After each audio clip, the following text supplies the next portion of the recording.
बिस्मिल्लाहिर्रहमानिर्रहीम। अस्सलामुअलैकुम नाज़रीन, आप देख रहे हैं प्रोग्राम हकीकत और मैं हूँ आपकी मेज़बान सैयदा इकरा बुखारी। किसी भी घर को उसमें रहने वाले लोग प्यार, खुलूस और मोहब्बत से एक दूसरे के साथ रिश्ते निभा कर बनाते हैं, और अगर किसी घर में ये सब ना हो और रिश्तों के तकद्दुस को पामाल किया जाए, एक दूसरे की इज्जत ना की जाए, एक दूसरे से बुग़्ज़ और कीना रखा जाए, लड़ाई झगड़ा किया जाए, तो वो घर घर नहीं बल्कि जहन्नुम बन जाता है। हमारी आज की कहानी एक ऐसे घर की है जिसमें दो भाई हारून और रोहान अपनी वालिदा के साथ रहते थे। उनकी वालिदा ने शौहर की वफ़ात के बाद अपने दोनों बेटों को अकेले पाला और उनकी बहुत अच्छी तरबियत की, दोनों को अच्छी तालीम दिलवाई। दोनों भाइयों की उम्र में 1 साल का फ़र्क था और इसीलिए तकरीबन हम उम्र होने की वजह से वो एक दूसरे के दोस्त भी थे और एक दूसरे पर जान छिड़कते थे। उनकी ज़िंदगी हंसी खुशी गुजर रही थी कि अचानक एक दिन उनके घर एक आफत टूट पड़ी। एक कोहराम बर्पा हो गया। डकैत डकैती की नीयत से उनके घर दाखिल हुए और दौरान डकैती मज़ाहमत पर हारून कत्ल हो गया।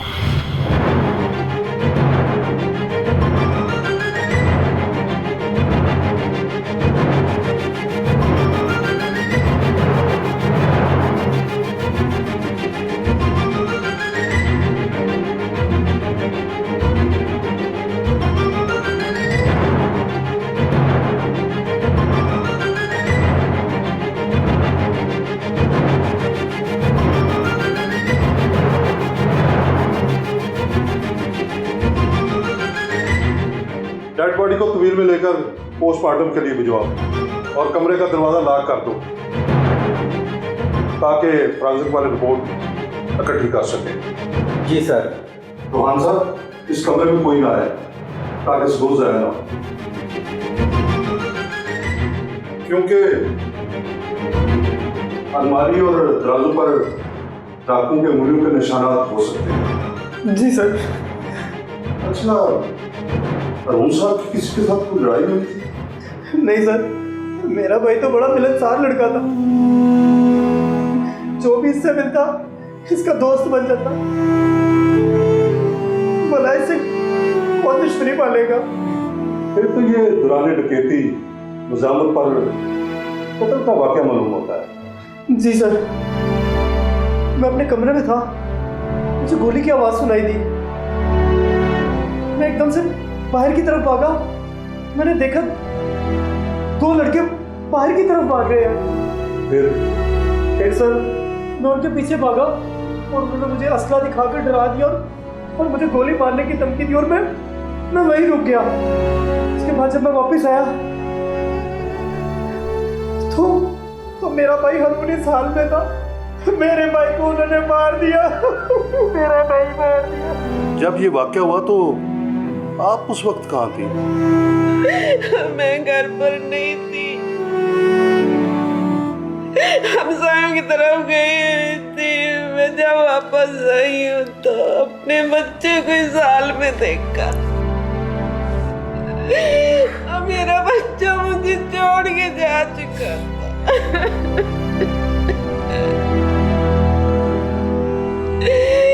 मार डाला जालिमों ने उसे। अच्छा, आपने डाकू को भागते हुए देखा? जी नहीं, मेरे आने से पहले वो जा चुके थे। अच्छा, ये बताएं कि घर से क्या कुछ लेकर गए हैं? मेरा सब कुछ तो ले गए। हाँ, मेरा बेटा ही छीन लिया मुझसे।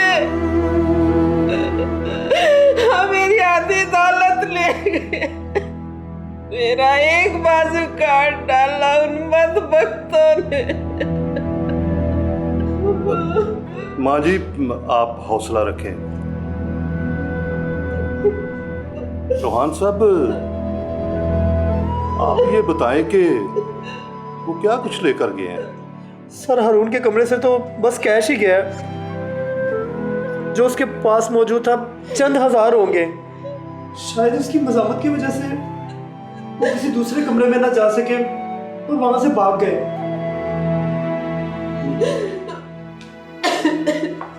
हो सकता है।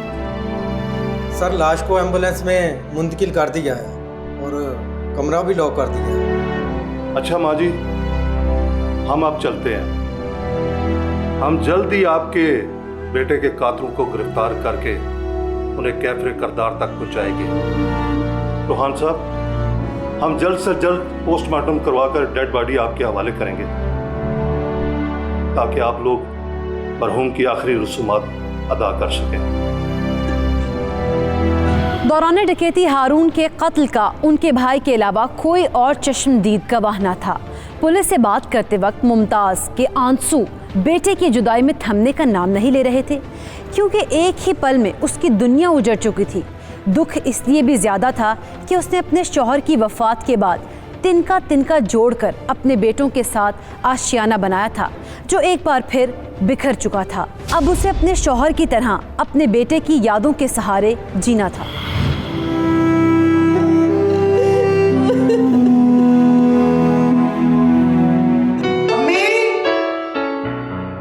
अम्मी मेरी शर्ट कहाँ है? तुम्हारे कमरे में रख दिए। माँ जी मेरे कमरे में नहीं है। हारून के कमरे में देखो, वहां ना रख दियो। अरुण, अरुण, यार अरुण मेरी शर्ट तो नहीं देखी तूने? कौन सी शर्ट? ये जो मुझ पे बहुत जच रही है। ये शर्ट तूने पहन ली?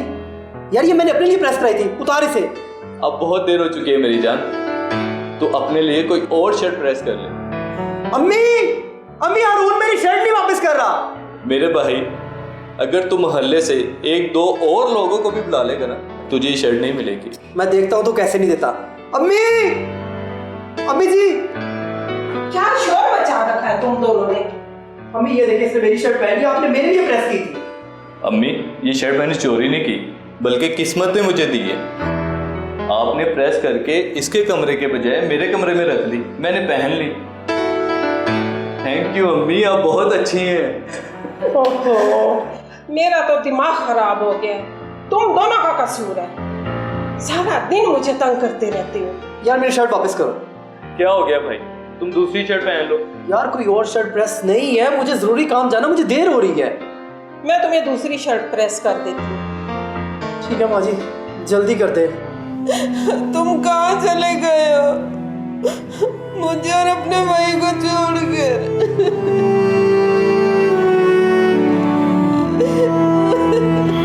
नाज़रीन, रोहान और हारून भाई कम और दोस्त ज़्यादा थे। दोनों एक दूसरे के साथ दोस्तों की तरह लड़ते, एक दूसरे को तंग करते, लेकिन ये सब सिर्फ मजाक में होता था। हकीकत में एक दूसरे के लिए उनका प्यार मिसाली था, जिसको किसी की नज़र लग चुकी थी। पुलिस दौरान डकैती होलनाक कत्ल की तफ्तीश का आगाज कर चुकी थी, ताकि कातिलों का सुराग लगाकर उन्हें कैफरे किरदार तक पहुंचाया जाए, जिन्होंने हंसते बसते घर को मातम कदा बना दिया। लेकिन जब हारून की पोस्टमार्टम रिपोर्ट आई तो उसमें जो हक़ाइक़ मंजर-ए-आम पर आए, उसने पुलिस को हैरान कर दिया।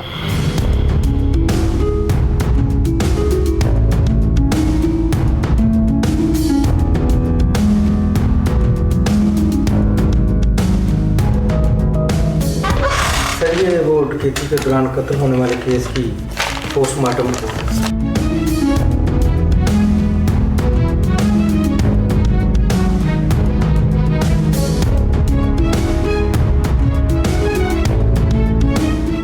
काशिफ, दौरान डकैती मुजामत पर डकैत डराने के लिए गोली नीचे की तरफ चलाते हैं। गोली पेड़ या सीने पर लगती है और मौत वाक़या हो जाती है। जी सर, ऐसा ही होता है। लेकिन हैरत की बात है कि हारून को गोली सर पर लगी है। मुझे तो दाल में काला लगता है। सर आपके कहने का मतलब है कि हारून का कत्ल जानबूझकर किया गया है, यानी डाकू डकैती की नीयत से नहीं बल्कि कत्ल की नीयत से आए थे। हो सकता है, क्योंकि डाकू सीधे हारून के कमरे में आए। लेकिन ये सब कुछ कहना कबल वक्त है। तफ्तीश के बाद सब कुछ सामने आ जाएगा। मेरा खदशा अगर सही है तो कातिल कोई बहुत ही माहिर कातिल है जिसने गोली सर पर मारी। और देखते हैं आगे क्या होता है। और हाँ, मैंने तुम्हें अरुण उसके भाई और उसकी वालदा की CDR निकलवाने का कहा था, वो आ गई है? सर शाम तक आ जाएगी। गुड। उनके घर के इर्द गिर्द CCTV फुटेज चेक करो, जिससे हमें उनके हुलिये मालूम हो सकेंगे।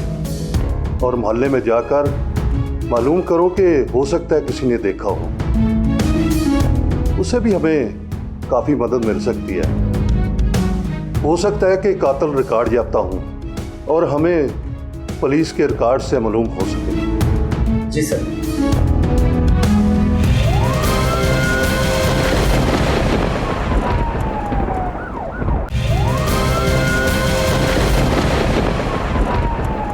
Welcome back. नाज़रीन, दौरान डकैती हारून का कत्ल हो चुका था, लेकिन पुलिस को ये केस इतना सादा मालूम नहीं हो रहा था, बल्कि उन्हें खदशा था कि ये कत्ल एक सोची समझी स्कीम के तहत किया गया है। घिनौना जुर्म था, इसलिए उन्होंने हारून, रोहान और उनकी वालिदा मुमताज़ का कॉल डेटा रिकॉर्ड चेक करने का फैसला किया। और पुलिस को हारून और रोहान के कॉल्स रिकॉर्ड में एक मुश्तरका नंबर मिला, जिसे दोनों ने ही कॉल की हुई थी, जो एक आयशा नामी लड़की का नंबर था। लेकिन इस नंबर का मुमताज़ से कोई ताल्लुक नहीं था, इसीलिए उन्होंने रोहान से इस बारे में मज़ीद तफ्तीश की। सर मेरे भाई के कातलों के बारे में कुछ पता चला? रोहान साहब, हम पूरी कोशिश कर रहे हैं, इंशाल्लाह जल्द ही कातिलों का सुराग मिल जाएगा। दरअसल मेरे आने का मकसद आपसे कुछ मालूमात लेना है। जी सर, बोलने क्या बात है? कुछ दिनों से हारून साहब के नंबर से एक लड़की आयशा के नंबर पर काफी कॉल्स हैं, उसका आपसे भी राब्ता है। कौन है वो लड़की? जी सर, दरअसल वो आयशा और मैं एक दूसरे से प्यार करते हैं और शादी करना चाहते हैं। वो हमारी गली में रहती है। फिर हारून का उस लड़की से राब्ता क्यों था? क्या हारून को आप दोनों के रिश्ते के बारे में मालूम था? जी सर, हारून और मैं भाई कम और दोस्त ज्यादा थे। हम एक दूसरे से हर बात शेयर करते थे। ठीक है रोहान साहब, हो सकता है कि हमें आयशा से भी पूछगिछ करना पड़े। सर उसका इस केस से क्या ताल्लुक?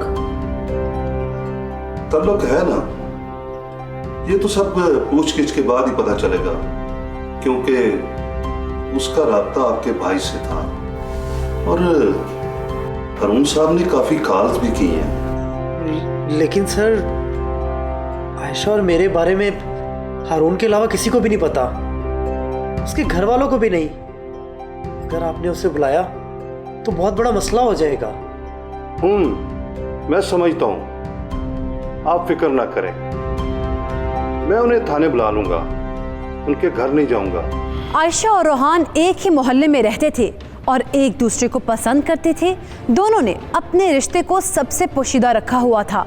दोनों की पहले सिर्फ फ़ोन पर बातचीत थी, लेकिन जैसे जैसे दोनों में मोहब्बत बढ़ती गई, दोनों में मुलाकातों का सिलसिला भी शुरू हो गया। और फिर एक दिन रोहान ने आयशा को शादी के लिए प्रपोज कर दिया।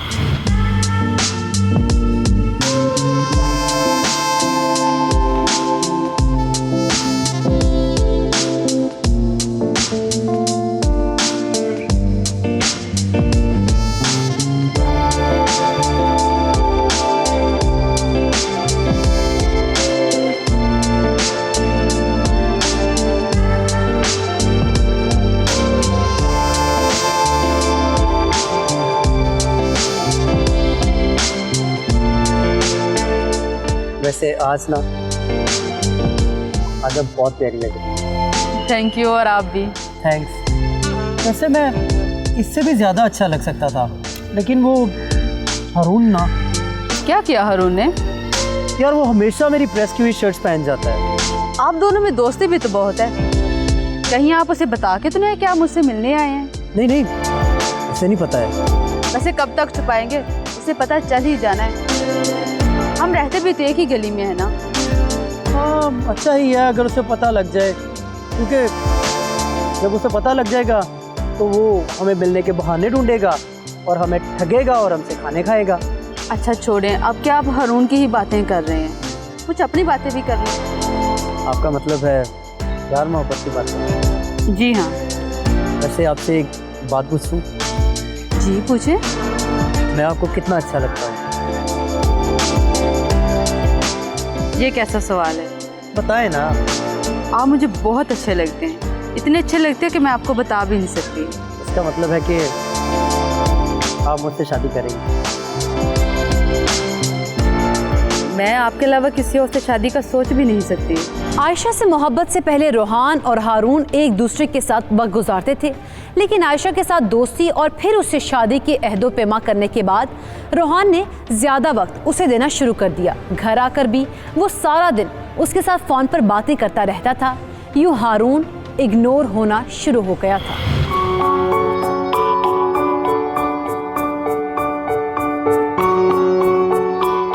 अच्छा सारी बातें छोड़े, ये बताएं कि अब दोबारा कब मिलना है? क्या हो गया, मिलने की इतनी बेचैनी? अभी कल ही तो मुलाकात हुई है। क्या करूं, आप सामने नहीं होती तो सुकून ही नहीं मिलता। यार सुबह से कमरे में घुसा हुआ, चलो आप बाहर चले। नहीं आप चले जाए भाई, मेरा दिल नहीं है। खैरियत है ना? तबीयत तो ठीक है ना? हाँ हाँ तबीयत ठीक है, बस वैसे दिल नहीं कर रहा। आ जाना यार, चलते हैं, कुछ खा पी कर आते हैं। नहीं मुझे भूख नहीं है, आप चले जाए। अच्छा ठीक है, जैसे तेरी मर्जी।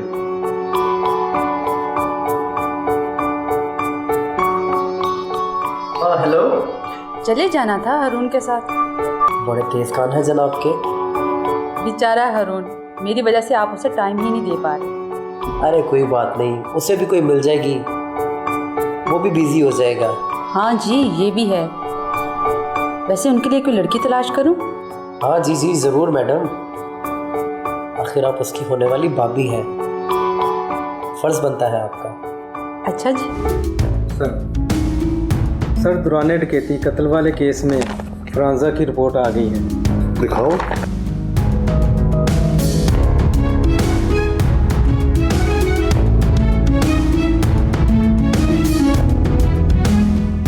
ये क्या, ये कैसे हो सकता है? क्या डाकू इतने वेल ट्रेन थे कि उन्होंने सबूत तक नहीं छोड़ा? उन्होंने ग्लव्स पहने हुए थे कि अलमारियों पर उंगलियों के निशान तक नहीं छोड़े। इसका तो यही मतलब निकलता है कि वो हारून को कत्ल करने की प्लानिंग करके आए थे। उनका हदफ सिर्फ और सिर्फ हारून था। सर आप ठीक कह रहे हैं, ये केस किसी और ही तरफ जा रहा है, क्योंकि मैंने सीसीटीवी फुटेज हासिल कर लिए हैं। गुड। इनमें क्या सामने आया? Sir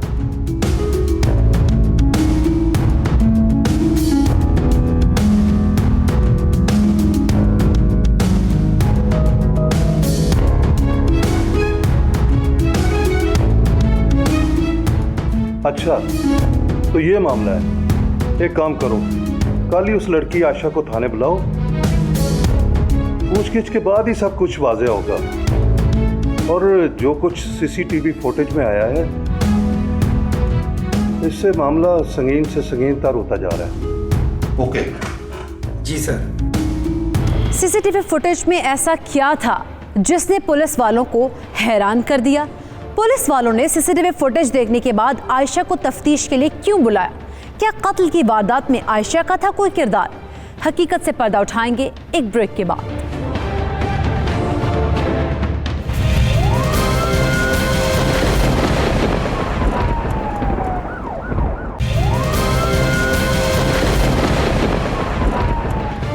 welcome back. नाज़रीन, बज़ाहिर दौरान डकैती कत्ल की वारदात में ड्रामाई मोड़ आ चुका था, क्योंकि पुलिस के हाथ ऐसे सबूत लग चुके थे जो खुद उनके लिए भी हैरान कुन थे।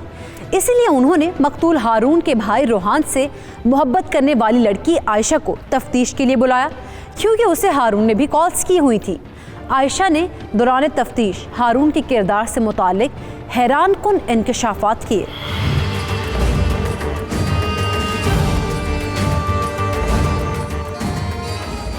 मिस आशा, आप परेशान क्यों हो रही हैं? नहीं सर, ऐसी कोई बात नहीं है। चले ठीक है, लेकिन ये बताएं कि रूहान के साथ तो आप शादी की ख्वाहिशमंद थी, ये हारून के साथ आपका कैसा ताल्लुक था? क्या मतलब सर? मेरा मतलब है कि उसे आप दोनों के तलाक के बारे में मालूम था ना? जी सर, ऐसा ही है। लेकिन एक बात की समझ नहीं आई कि वो आपको बार बार कॉल क्यों करता था? वैसे ही सर। रूहान आपको कॉल करे बात समझ आती है, लेकिन हारून कॉल करे बात समझ नहीं आती। आखिर वो आपको कहता क्या था? सर वो क्या वो लगा रखी है? रूहान के साथ उसे भी पीछे लगा रखा था? दोनों भाइयों के साथ एक साथ मुआशका है? नहीं सर, ऐसी बात नहीं है। फिर क्या बात है? बताओ, सच सच बोलो, असल मामला क्या है? बोलो। सर हारून मेरे पीछे पड़ा हुआ था, वो मुझे तंग करता था। इसकी शुरुआत तब हुई जब मैं एक दिन अपनी दोस्त के घर जा रही थी कि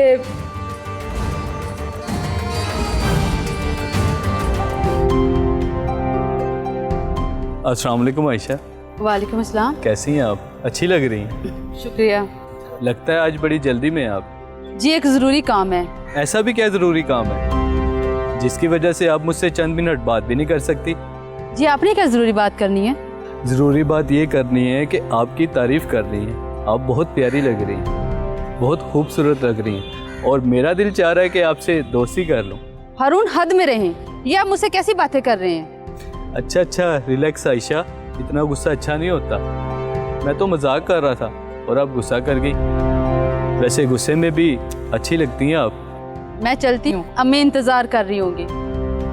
आप तो फारग लगते हैं, आपको तो कोई काम नहीं है। अल्लाह हाफिज़। अल्लाह हाफिज़ जी, अल्लाह हाफिज़। मेरा तो अब यही काम होगा, आपको अपना बनाना है।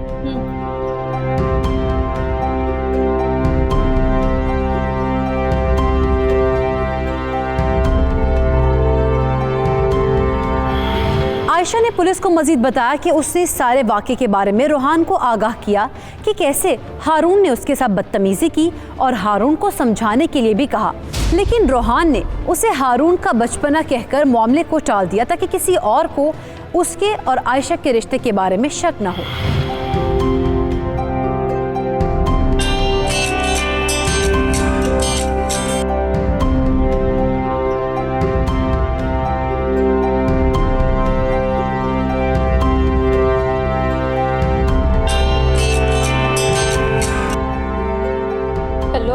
आशा तो मेरा फोन क्यों नहीं उठा रही? मैं कब से कॉल कर रहा हूँ, परेशान हो गया था मैं। तुम रो रही हो? क्या हुआ आयशा, क्यों रो रही हो? छोड़ें, आप भी सुनेंगे तो आप भी परेशान हो जाएंगे। अगर तुम मुझे नहीं बताओगी तो मैं ज्यादा परेशान हो जाऊंगा। नहीं, रहने दो। यार मेरी जान, बताओ ना क्या हुआ है, क्यों रो रही हो? वो हारून। क्या हारून? क्या हुआ उसे? उसे कुछ नहीं हुआ, उसने आज बदतमीजी की है मेरे साथ। क्या? कब? कहाँ? ये कैसे हो सकता है? मैं गली में से गुजर रही थी, उसने मेरा रास्ता रोक लिया और बातें करने लगा। क्या बात की उसने? पहले तो वो मेरा हाल पूछता रहा और उसके बाद कहता कि तुम बहुत अच्छी लगती हो, मैं तुमसे दोस्ती करना चाहता हूँ। क्या? मैं बड़ी मुश्किल से उससे जान छुड़वा के वहाँ से गई। तुमने उसे इग्नोर करके बहुत अच्छा किया। रूहान, तुम्हें अपने और मेरे रिश्ते के बारे में हारून को बता देना चाहिए ताकि आइंदा कोई मसला ना हो।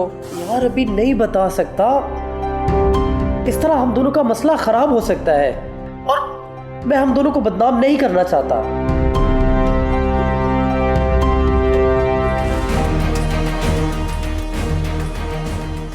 फिर रूहान ने क्या किया? उसने हारून को समझाने की कोशिश की?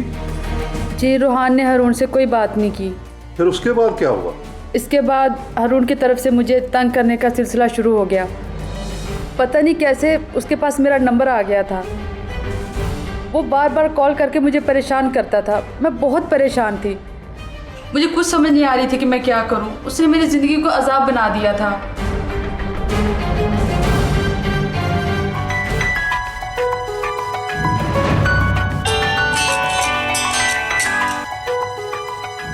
हेलो, क्या मसला है तुम्हारा? क्यों बार बार कॉल कर रहे हो? तुम्हें कहा ना कि मेरा पीछा छोड़ दो। क्या हो गया जानू, इतना गुस्सा? ये ठीक बात नहीं है। दिल के हाथों मजबूर हूँ, खुद पे कंट्रोल भी नहीं है। तो मैं क्या करूं? इसमें मेरा क्या कसूर है? आपका कसूर थोड़ी है। आपकी तो खुशकिस्मती है कि मुझ जैसा इंसान आपको चाहता है और बहुत चाहता है। बस आप मान जाएं ताकि हमारी भी जोड़ी बन जाए। बहुत ही ढीठ इंसान हो आप। ऐसा ही समझ लें। लगता है तुम ऐसे नहीं मानोगे। तुम्हारे घर आकर तुम्हारी अम्मी और तुम्हारे भाई को तुम्हारी शिकायत लगाती हूँ। जी जी ज़रूर आए, नेक काम में देर किस बात की। मैं तो खुद अम्मी से बात करने वाला था कि आपके घर जाकर मेरे लिए आपका हाथ मांग लें, लेकिन आपको मेरी अम्मी से मिलने की जल्दी मुझसे भी ज़्यादा है। वैसे मेरा प्लान कुछ और ही था। बहुत ही घटिया और बदतमीज़ किस्म के इंसान हैं आप। तो जनाब आप सुधार दें मुझे, जैसा आपको पसंद हो वैसा मुझे बना दें। शट अप, और आइंदा मुझे कॉल नहीं करना, बदतमीज़ इंसान।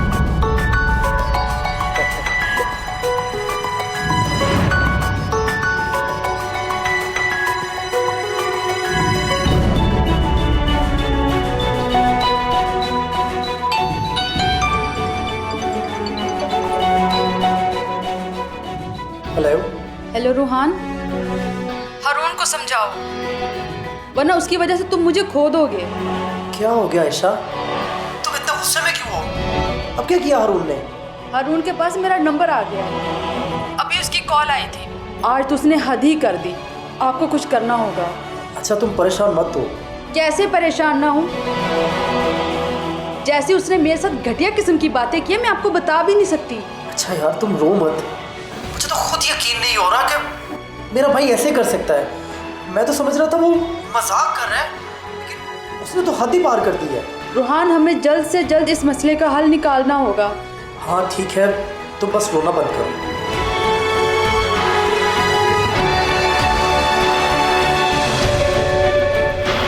पुलिस के सामने आयशा की जानिब से इंकिशाफात के बाद पुलिस क्या नतीजा अखज़ करेगी? क्या आयशा और रोहान ने मिलकर हारून से जान छुड़ाने के लिए उसे मार डाला, या सीसीटीवी फुटेज में सामने आया था कोई और राज?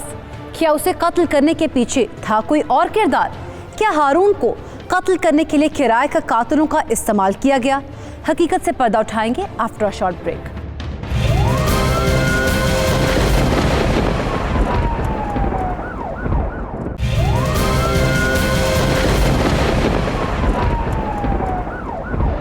Welcome back. नाज़रीन, दौरान डकैती कत्ल की वारदात असल में सोचे समझे मंसूबे के तहत कत्ल था, और पुलिस ने जब मकतूल के भाई रोहान की मोहब्बत से तफ्तीश की तो उसने होशरुबा इंकिशाफात किए, क्योंकि उसके मुताबिक मकतूल उसे हिरासा कर रहा था और उसके पीछे जुनूनी आशिक की तरह हाथ धोकर पड़ चुका था, लेकिन वो इसे कत्ल करने या करवाने से इनकारी थी। पुलिस ने आयशा को तफ्तीश के बाद शक की बुनियाद पर अपनी तहवील में ले लिया और मकतूल हारून के भाई से तफ्तीश करने के लिए उसके घर पहुंची, ताकि बाकी का सच भी सामने आ सके।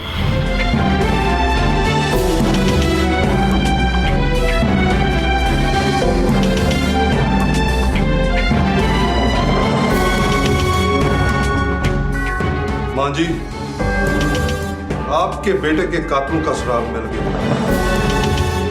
कौन थे वो डाकू जिन्होंने मेरे बेटे पर जरा भी रहम नहीं किया और उन्होंने उसे कत्ल कर डाला? आपके बेटे को डाकू ने नहीं, बल्कि आपके बेटे या इसकी मशूका या दोनों ने मिलकर कत्ल किया है। क्या? अम्मी, इनमें कोई गलतफहमी हुई है। मेरे भाई को डाकुओं ने मारा, मैंने खुद उन्हें अपनी आंखों से देखा है। वाह, कमाल की बात है रोहान, तुमने भागते हुए डाकू को देखा, लेकिन मोहल्ले के किसी बंदे ने किसी डाकू को नहीं देखा, और ना ही गली में लगे किसी सीसीटीवी फुटेज में कोई भागता हुआ नजर आया। ये क्या कह रहे हैं? अम्मी, अम्मी ने कोई गलत फहमी हुई है। मैं अपने भाई की जान भला क्यों लूंगा? रूहान, अगर ये कत्ल तुमने नहीं किया तो आयशा ने मारा होगा हारून को। वही तंग करता था ना उसे, हैं? इन्हें कोई गलत फहमी हुई है। इंस्पेक्टर साहब, आपको कोई गलत फहमी हुई है। सर जी, लगता है ये ऐसे सच नहीं बोलेगा। इसे थाने ले चलते हैं जहां इसकी माशूका है। क्या? आयशा पुलिस स्टेशन है? आपने उसे गिरफ्तार कर लिया? जी हाँ। कत्ल तुमने किया है या उसने, या दोनों ने मिलकर? इसका फैसला थाने में जाकर होगा। ले चलो इसे। चलो। नहीं इंस्पेक्टर साहब, मेरी बात सुनो। चलो। मैंने कुछ नहीं किया, मैंने कुछ नहीं किया इंस्पेक्टर साहब। या अल्लाह, ये सब क्या हो रहा है? मेरी समझ में कुछ नहीं आ रहा। माँ जी, हमें माफ कर दें। हमें मालूम है कि आप पहले ही बहुत दुखी हैं, लेकिन अफसोस के साथ कहना पड़ रहा है कि सारे सबूत और इशारे आपके बेटे रूहान और आशा के खिलाफ जा रहे हैं। बेटा, वो तो एक दूसरे पर जान छिड़कते हैं। वो एक दूसरे के दुश्मन कैसे हो सकते हैं? और ये आशा कौन है? आशा आपके मोहल्ले में रहती है। रूहान और आशा शादी के ख्वाहिशमंद थे, लेकिन इंस्पेक्टर साहब, लेकिन इन दोनों के दरमियान हारून आ गया। हारून एक तरफा आशा से मोहब्बत करने लगा और ये सब कुछ हो गया। इन दोनों में से कातिल कौन है, इसका बहुत जल्द पता चल जाएगा। हाँ माँ जी, हौसला रखें और मुझे इजाजत दें। बोल बोल, सच क्या है? हारून का कत्ल किसने किया है? क्या तुम दोनों ने मिलकर उसे पार किया? बोलो। सर, मैंने कुछ नहीं किया, मैं बेकसूर हूँ। मेरा सिर्फ इतना कसूर है कि हारून मुझे तंग करता था और मैंने रूहान को बताया। हाँ जी रूहान साहब, इसकी बातों से तो लग रहा है कि सारे कसूरवार तुम हो। हाँ हाँ, मैं कातिल हूँ। मैंने ही अपने सगे भाई को अपने हाथों से गोली मार के कत्ल कर दिया। उसकी वजह भी वो खुद ही है। उसकी हरकतों की वजह से उसे मारा। उस दिन जब आयशा ने मुझे कॉल की तो मैं तैश पे आ गया और मैंने अपने भाई को मार दिया।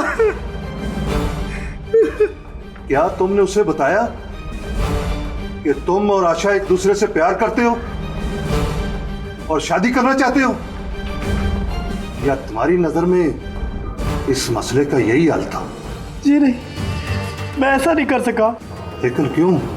क्योंकि मुझे लगा अगर मैंने उसे बता दिया और वो अपनी हरकतों से बाज आ भी गया तो आयशा से शादी के बाद वो कुछ भी कर सकता था। क्योंकि वो भी उससे प्यार करता था, उसे हासिल करना चाहता था। तुमने एक मफरूजे की बुनियाद पर अपने ही भाई को कत्ल कर डाला। मैं अपने दिल के हाथों मजबूर था। मेरे पास उसको कत्ल करने के अलावा और कोई रास्ता नजर नहीं आया। तुमने कब फैसला कर लिया कि अब इस मसले का हल सिर्फ हारून का कत्ल ही है? सर, उस दिन जब मैंने खुद अपनी आंखों से उसे आयशा को तंग करते देखा, उस दिन मैंने फैसला कर लिया कि मैं इसे नहीं छोड़ूंगा।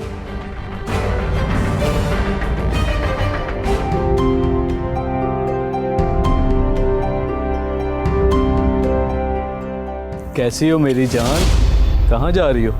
बदतमीज, तुम अपनी हरकतों से बाज नहीं आ सकते। जी मैं बाज नहीं आऊंगा क्योंकि आप भी अपनी जिद पे अड़ी हुई और मुझसे दोस्ती भी नहीं कर रही, तो मैं कैसे पीछे हट सकता हूँ?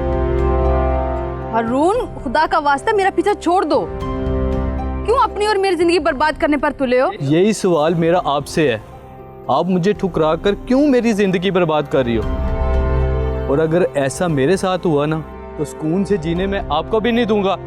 हारून, समझने की कोशिश करो, मैं किसी और को पसंद करती हूँ। क्या कहा? कौन है वो? मैं उसकी जान ले लूंगा। तुम मेरे सिवा किसी और की नहीं हो सकती। छोड़ो मुझे। तुम उसे दिल से निकाल दो, वरना तुम्हारे साथ भी बहुत बुरा होगा। अरुण पागल हो गए, छोड़ो मुझे, मुझे दर्द हो रहा है। हाँ मैं पागल हूँ, तुम्हारे लिए कुछ भी कर सकता हूँ। तुम सिर्फ मेरी हो, तुम सिर्फ मेरी हो, सिर्फ मेरी।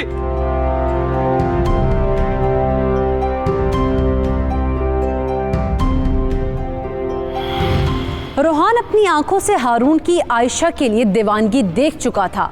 उसे मालूम हो चुका था कि हारून आयशा की मोहब्बत में अंधा हो चुका है और वो उसके लिए कुछ भी कर सकता है। और उसे इस बात का भी यकीन हो गया कि अगर उसने उसे बताया कि आयशा उसके अपने भाई की मोहब्बत है तो मामला और भी बिगड़ जाएगा। इसलिए रोहान ने हारून को रास्ते से हटाने का फैसला कर लिया और फिर एक दिन उसे अपने सगे भाई का खून करने का मौका मिल गया।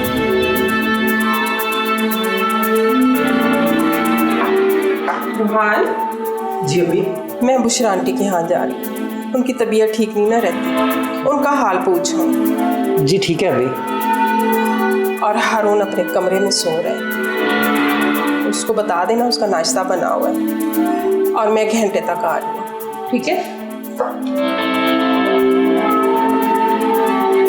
रोहान, यही अच्छा मौका है, हमें भी चले गई है।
उसके बाद मैं हारून के कमरे गया और तमाम अलमारियां खोल दी, सारे दराज निकाल दिए और उसमें से सारा सामान निकाल कर बिखेर दिया और वहां से पैसे गायब कर दिए ताकि मैं इसको डकैती का रंग दे सकूं।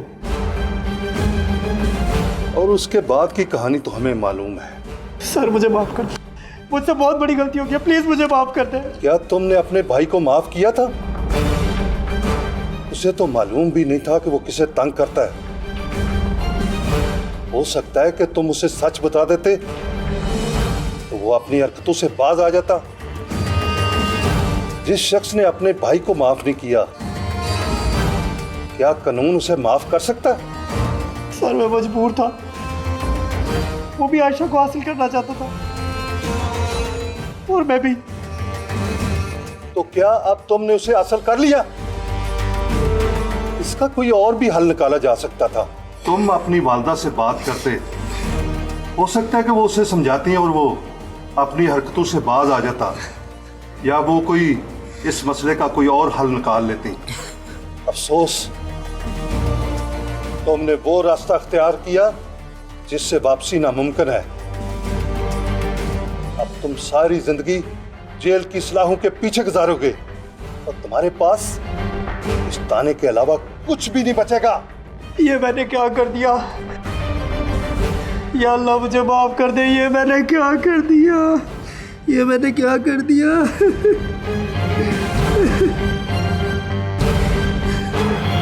एक ही लड़की की मोहब्बत में गिरफ्तार दोनों भाइयों का इबरतनाक अंजाम हो चुका था। एक अपनी जान गंवा बैठा और दूसरा उसी के कत्ल के जुर्म में सलाखों के पीछे था। नाज़रीन, जुल्म और जुर्म कभी छुपता नहीं है, एक ना एक दिन सामने आ ही जाता है।